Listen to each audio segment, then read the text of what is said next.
Oke, balik lagi bareng gue Lur. Alur cerita film kali ini menceritakan tentang seorang yang terjebak dalam ruangan tanpa pintu, tanpa jendela, dan tanpa perlengkapan barang apapun. Untuk bisa mendapatkan barang yang dia butuhkan, dia harus melakukan live streaming atau melakukan siaran. Sambil melakukan live, dia gak berhenti nyari cara supaya bisa keluar dari ruangan itu. Dan dia pun bertemu dengan seorang bapak tua yang kemudian menuntunnya. Kerja kerasnya pun dimulai. Apakah pria itu bisa keluar dari ruangan? Tanpa berlama-lama, langsung aja subscribe dan tarat-tatat-tatat. Film dibuka dengan scene yang menunjukkan seorang pria, sebut saja dia Samsul, sedang tergeletak di ruangan kosong tanpa apapun. Saat si Samsul terbangun, rupanya dia tidak mengingat kenapa dia bisa berada di ruangan tertutup itu. Kemudian si Samsul pun melihat-lihat ke seisi ruangan, berharap ada sesuatu yang bisa menolongnya untuk keluar. Namun rupanya itu sia-sia Lur. Sampai pada akhirnya dia melihat ke arah monitor yang menyala dan di monitor itu terdapat kata perintah, share. Si Samsul pun menghampiri komputer itu dan mulai memasukkan beberapa pertanyaan. Namun sayangnya semua pertanyaan yang diajukannya itu ditolak. Karena bingung pertanyaannya selalu ditolak dan selalu muncul kata share setelah dia melakukan pertanyaan itu, si Samsul pun akhirnya mengetikkan perintah yes ke monitor itu. Dan siaran pun dimulai. Saat siaran dimulai, si Samsul mulai berbicara dan menanyakan apa sebenarnya yang sedang terjadi. Selain itu juga si Samsul bilang kalau dia punya tanggung jawab di rumahnya. Namun ternyata hal yang dilakukan si Samsul itu sama sekali gak ada yang respon Lur. Si Samsul kemudian mencoba lagi memasukkan perintah ke monitor itu, namun lagi-lagi gak ada respon sama sekali. Karena bingung harus ngapain, si Samsul pun akhirnya memutuskan untuk tidur. Saat sedang tiduran, si Samsul kentut Lur, dan tidak lama setelah itu 5 poin masuk ke layar monitornya. Mendengar notif share dari monitor itu, kali ini si Samsul memasukkan kata beli air. Dan kata itu diterima oleh sistem. Kemudian air di ruangan itu pun menyala. Sadar bahwa kentutnya bisa bermanfaat, si Samsul lalu mengeluarkan kentut beruntun dengan sedikit gaya. Dan benar saja, pertunjukan kentutnya itu membuat dirinya berhasil mengumpulkan poin dan si Samsul memberikan perintah ke monitornya untuk meredupkan lampu dan kemudian si Samsul pun tiduran lagi. Ngapain lagi ya kan? Ruangan tertutup gak ada apa-apa, mendingan tiduran. Bener lu Sul. Setelah berapa lama kemudian si Samsul bangun dan marah-marah ke monitor itu karena tak ada apapun di ruangan itu yang bisa dia makan. Dan rupanya si Samsul sudah mulai bisa membaca keinginan sistem ruangan itu. Dengan sedikit tarian kentut, si Samsul pun berhasil mendapatkan sesuatu untuk dimakan dengan menukarkan poin hasil sawerannya itu. Karena poin yang ditukarkannya itu sedikit, si Samsul pun cuma dapat makanan anjing Lur. Ya, dengan terpaksa dan mau tidak mau, si Samsul pun memakan makanan anjing itu dengan gaya makan seperti anjing juga. Dan ternyata cara makan yang seperti itu malah dapat menambah penghasilannya Lur. Kemudian si Samsul menukarkan 20 poinnya untuk sebuah pakaian, namun bukan pakaian yang dia dapat, malah kutang tanpa isi Lur. Dan selanjutnya si Samsul pun berinisiatif untuk terus melakukan pertunjukan live-nya sampai dia bisa menukarkan poinnya dengan baju, kasur, celana, alat cukur, dan tentunya makanan yang layak.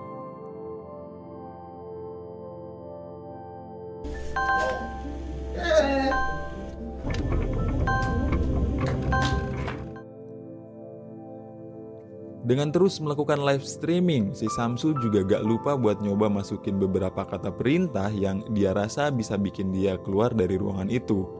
Namun karena kesal dengan perintahnya yang selalu gagal, si Samsul pun memukul layar monitor itu dengan botol. Dan karena hal itu poinnya pun berkurang Lur. Tidak hanya itu, lampu dan monitornya pun dimatikan sementara oleh sistem. Entah sebagai hukuman atau apalah itu namanya, gue juga gak tahu. Yang jelas karena hal itu si Samsul ngamuk minta dikeluarin dari ruangan itu. Karena permintaannya gak ada yang respon, si Samsul pun akhirnya meminta maaf dengan penuh rasa penyesalan Lur. Karena permintaan maafnya itu, monitor pun kembali menyala.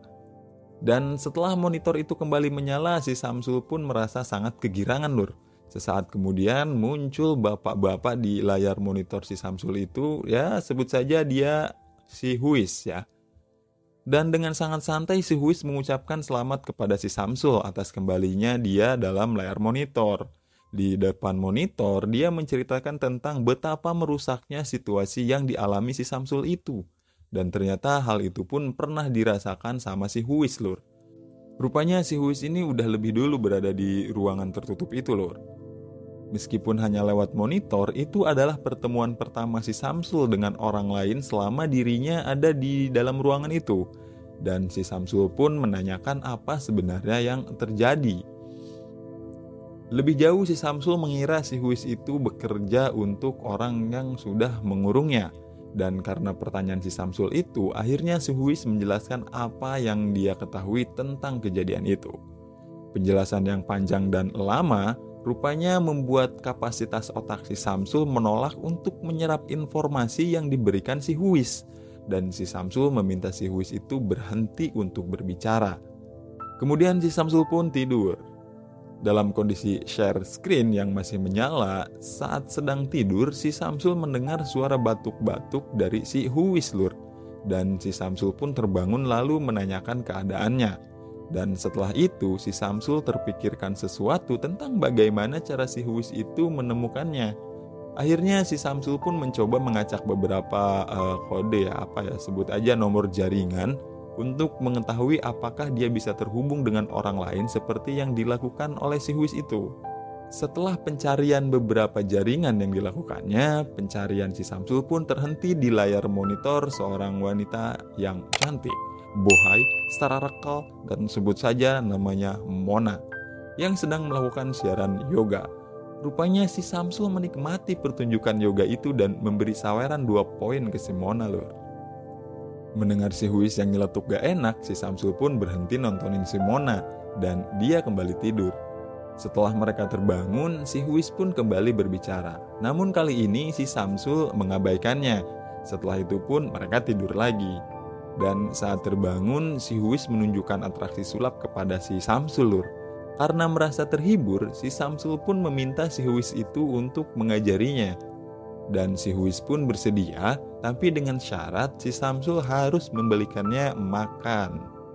Namun setelah dibelikan makan, si Huis itu malah bilang kalau dia lupa cara melakukan trik sulapnya itu, Lur.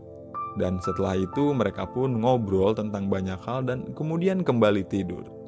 Saat si Huis itu sedang tidur, si Samsul kembali menghubungkan monitornya dengan si Mona yang pernah dia lihat sebelumnya. Di sini si Samsul rupanya ingin berkomunikasi dengan si Mona, Lur. Namun sayang, perintah yang dia ketik di layar monitor semuanya invalid. Saat si Huis terbangun, dia kembali berbicara ke si Samsul. Namun dicuekin nih sama si Samsul. Dan si Samsul malah fokus aja ngerakit meja barunya. Dan saat si Huis itu berbicara tentang sesuatu yang bisa menjual dan menarik banyak saweran, si Samsul akhirnya tertarik untuk mencoba melakukannya. Cara yang pertama dia lakukan adalah dengan mencoba menyampaikan keresahannya. Dan layaknya pemula dia merasa canggung ya untuk melakukan itu ya.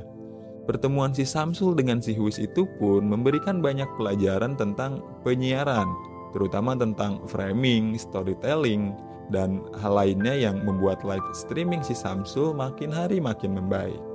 Dan akibatnya pendapatan saweran si Samsul jadi makin banyak. Dan si Huis menerima beberapa dari hasil streamingnya si Samsul. Namun setelah beberapa waktu mereka melakukan itu, si Samsul merasa bahwa hal itu hanya membuat dia terlihat seperti orang yang bege ya, Lur. Dan saat si Huis itu tidur, si Samsul kembali menghubungkan monitornya dengan si Mona, Lur. Mona terus, Sul, gue tahu maksud lu, Sul. Kali ini si Samsul ikut beryoga, Lur. Dan setelah selesai, si Samsul pun nyawer si Mona dengan 14 poin. Dan ternyata si Mona tahu kalau saweran 14 itu adalah kode nomor jaringannya si Samsul. Dan si Samsul pun tersenyum tipis, Lur. Saat si Samsul hendak membelikan obat untuk si Huis yang sedang batuk, tiba-tiba ada layar lain yang terhubung dengan layarnya. Tampak di layar itu ada seorang wanita yang sedang mandi, Lur. Kita sebut saja beliau Lisa.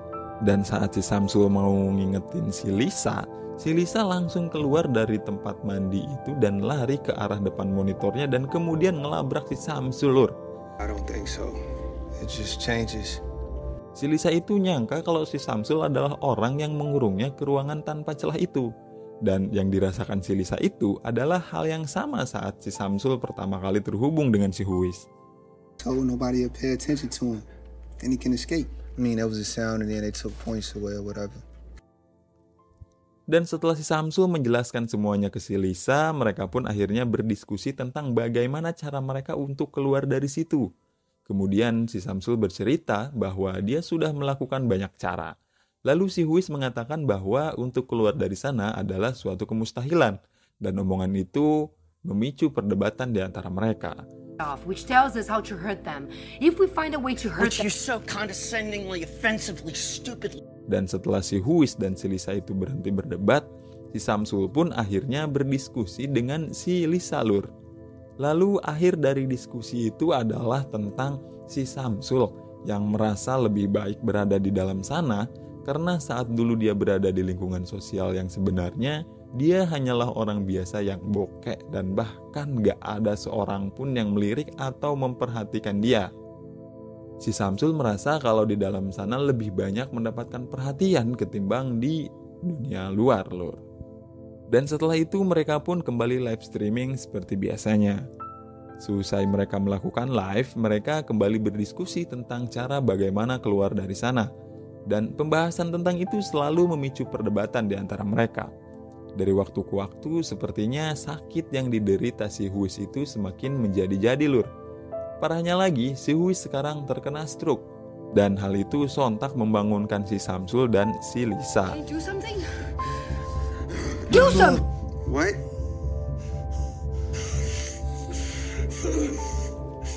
Karena kejadian itu, si Samsul pun melakukan live dan menyampaikan berita tentang apa yang dialami oleh si Huis yang udah banyak ngebantunya itu. Sementara si Samsul menyebarkan berita, si Lisa fokus mencari cara tentang bagaimana menolong si Huis lewat perintah yang diketikkan pada sistem. Dan dalam pencariannya, si Lisa berhasil menemukan satu perintah, yaitu refresh, dan mereka pun bersepakat untuk melakukan refresh ke nomor jaringan si Huis.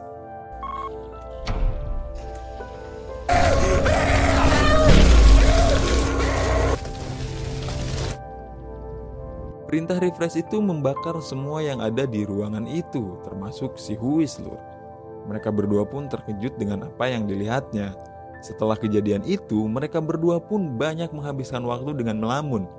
Tak ingin terlalu lama berlarut-larut dalam kesedihan, si Samsul pun memutuskan untuk kembali melakukan siaran langsung. Namun rupanya, meski dipaksakan, dia masih belum bisa lepas dari kesedihannya itu, Lur. Dan si Samsul pun hanya bisa ngelamun dalam siarannya itu. Melihat si Lisa yang terus terbaring karena merasa bersalah atas apa yang telah terjadi kepada si Huis, si Samsul pun melakukan live dengan konsep yang sama seperti live-nya si Lisa, yaitu memainkan boneka kaos kaki. Hey, you, what's the Scratch matter? up really small. As small as I can. Just as strong as possible. Pertunjukan itu rupanya berhasil menarik perhatian si Lisa. Saat si Lisa terbangun, dia pun mengajak si Samsul untuk minum dan menari supaya bisa sedikit mengurangi kesedihan mereka. Setelah lama menari sambil saling curhat, rupanya salah satu gerakan tari yang erotis memicu mereka untuk melakukan hal-hal yang itu, Lur, yang nganu gitu ya. Go, baby. Wow, for real?